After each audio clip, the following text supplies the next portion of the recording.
Now, to make the presentation to our 8th and final inductee, someone whose remarkable 18-year career included 2 Commonwealth Games gold medals, 3 World Championships, 4 National League titles, 4 MVPs, and Australian record of 122 Test matches played. Please welcome Liz Ellis. How are you, Liz?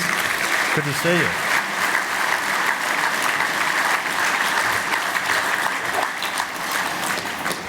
Folks, our final inductee was the Australian flag bearer at the 2012 Commonwealth Games, 2010 Commonwealth Games rather, and was renowned as an infamous goal sneak.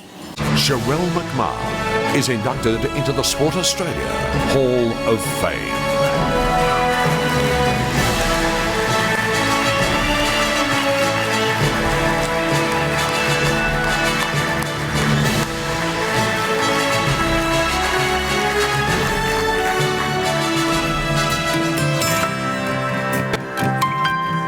Liz, come back for your photo.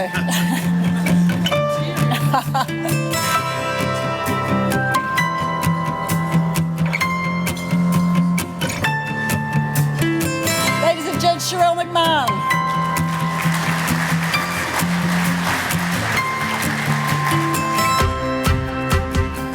Sharelle, it's not often you see Liz Ellis overcome and lost for words. No, not at all. Let's start at the beginning. I want to take you back. A 16-year-old girl from country Victoria gets a call to come and play netball in Melbourne, and she says no. No, absolutely not. And it was Hall of Fame member, Marg Caldo, who actually invited me to come down. And it was very scary. You know, I have got such an incredible support network at home, which I still have. My beautiful family are here. They've always lifted me up, but kept my feet very firmly on the ground at all times. And, you know, I'm just a country girl, and I still am, even though I've been living in Melbourne for over 20 years now. And that first request for me to move down to Melbourne to follow a netball dream was really scary, and luckily I kind of took the chance, I guess, and as tough as it was, I think it was worth it. Oh, yeah, I think you're probably right. 14 years worth it, in fact, 118 tests, 12 as captain, 2 Commonwealth Games gold medals. So many highlights in that career, but it's that shot in the dying seconds against New Zealand that sent all our blood pressure sky high. How was it actually scoring? Yeah, it was an incredible moment, to be honest, winning that World Championship. It was only my second year in the team, and I was in the team with some of my absolute heroes, a lot of whom are here today. Kath Harvey and Liz Ellis, of course, who just gave me that award, and Vicky Wilson was my absolute hero growing up. And I actually sat on the bench for the first 3 quarters of that match, and it was incredibly tough. We were down by 6 goals at 3-quarter time. Luckily, we kind of fought our way back into it. I got the nod at 3-quarter time to come onto the court by our coach, Jill McIntosh. And we fought our way back into it. And for me, I just remember looking down the court when the scores were level and the New Zealand goal shooter had the ball under the post, thinking, that's it, we've lost the world champs. There was only 20 seconds left. But she missed, and Liz Ellis took a beautiful rebound. The ball came back down the court, and as you could probably tell by the vision, I kind of didn't really realise there was only a second left. Thought I still had a time to kind of get ready for the next centre pass, but it was only then I realised the umpire was signalling full time, which meant we'd won the World Championship by 1 goal right on the buzzer. Yeah, delayed euphoria, but worth it nonetheless. Sharelle, you've mentioned some of those names, some of your peers, and of course you're in fine company. Just the 6th netballer to be inducted into the Sport Australia Hall of Fame. You mentioned Marg, Joyce, Liz and Vicky. It's a pretty special family, isn't it? I love the netballers. You're always having a laugh. You always look like you're hiding a naughty joke. Is that?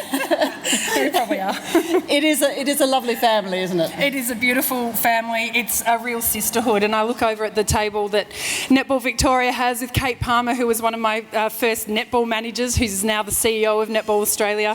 As I mentioned, some of those names, Joyce Brown and Norma Plummer are sitting on that table as well, 2 of my very, very special coaches. I feel blessed to have had those women in my life, and I think a lot of people have spoken tonight about what sport has given them, and I just owe so much to so many people, and I absolutely believe that I'm the person I am today because of the experiences I've had through netball and the wonderful people that I've met along the way.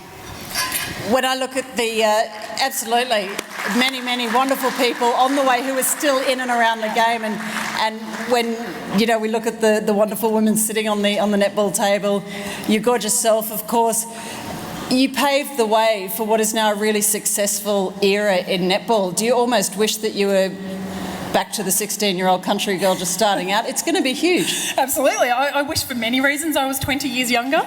That is one of them. Probably my knees are another reason.